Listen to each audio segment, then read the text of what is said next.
আজি কিছু সময় পূৰ্বে শিলহাকুৰ যি 14 গৰাকীকৈ মহিলা প্ৰতিবাদকাৰী যিসকলক ইতিমধ্যে পানবজাৰ মহিলা আৰক্ষী থানাত আবদ্ধ কৰি ৰখা হৈছে আৰু 4জনকৈ পুৰুষ প্ৰতিবাদকাৰী যিসকলক দিছপুৰ আৰক্ষী থানাত আটক কৰি ৰখা হৈছে। এই মুহূৰ্তলৈকে আমি অনতি বিলম্বে এই প্ৰতিবাদকাৰীসকলক উচ্ছেদিত লোকসকলক ভুক্তভোগীসকলক খিলঞ্জীয়া লোকসকলক মুকলি কৰি দিবৰ কাৰণে দাবী জনাইছো অসম চৰকাৰ গৃহ বিভাগ আৰু অসম আৰক্ষীক।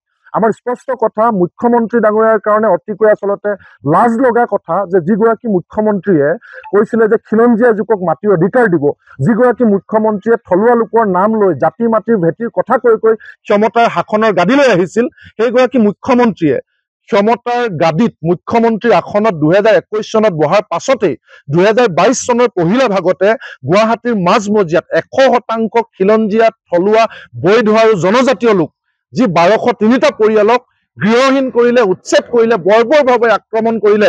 সেই 4টা বছৰে আজি তেওঁলোকক উচ্ছেদ কৰাৰ পিছত সেই লোকসকলে না জল না থল অৱস্থাৰে দিন কটাবলগীয়া হৈছিল। কেইবাবাৰো আলোচনাৰ বহাৰ পাছতো তেওঁলোকক উপযুক্ত ক্ষতিপূৰণ প্ৰদান কৰা নহল।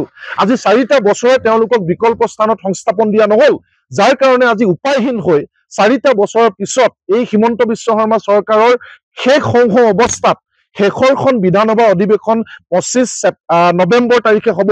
তাৰ পূৰ্বে আজিৰ দিনটোত পুনৰ প্ৰতিবাদ সাব্যস্ত কৰিছিল।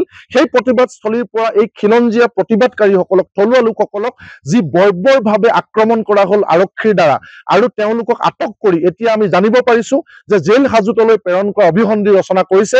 ইয়াক আমি কঠোৰভাৱে নিন্দা কৰিছো আৰু অনতি বিলম্বে মুকলি কৰি দিবৰ কাৰণে দাবী জনাইছো। আমি অসমবাসী ৰাইজক জনাব বিচাৰিছো, এইগৰাকী মুখ্যমন্ত্ৰীয়ে এহাতেদি অচিনাকি মানুহক উচ্ছেদ কৰা বুলি কয়, সন্দেহযুক্ত লোকক উচ্ছেদ কৰা বুলি কয় বাহ লয়, কিন্তু অন্য হাতে গুৱাহাটীৰ মাজমজিয়াত 1203টাকৈ খিলঞ্জীয়া জনজাতীয় ভূমিপুত্ৰ থলুৱা লোকক এই ধৰণে উচ্ছেদ কৰি 4 বছৰে যি ধৰণৰ থলুৱা বিৰোধী নীতি তেওঁ লৈ দেখুৱালে তাক আমি ধিক্কাৰ জনাই আহিছিলো। আৰু সেই গোটেই প্ৰতিবাদ মষিমূৰ কৰি আজিৰ দিনটোত আৰক্ষীৰ দ্বাৰা যি ধৰণে আক্ৰমণ কৰা হৈছে, ইয়াক সকলো ৰাইজে নিন্দা কৰক আৰু সকলো ৰাইজে মাত মাতক। আৰু অনতি বিলম্বে যদি এই প্ৰতিবাদকাৰী উচ্ছেদিত থলুৱা লোকসকলক মুকলি কৰি নিদিয়ে আজি অনতি বিলম্বে, তেতিয়াহ'লে কিন্তু অসমত ভয়াৱহ পৰিস্থিতিৰ সৃষ্টি হ'ব আৰু হিমন্ত বিশ্ব শৰ্মা আমি মুখা খুলি দিম। অচিনাকি মানুহক উচ্ছেদ কৰাৰ বুলি এখন ছবি দেখুৱাই খিলঞ্জীয়া মানুহক যে এই ধৰণে আক্ৰমণ কৰিছে তেওঁ মুখা খুলি দিম। গতিকে এয়াই যদি কৰিব নালাগে তেতিয়াহ'লে অনতি বিলম্বে মুকলি কৰি দিবৰ কাৰণে আমি দাবী জনাইছো।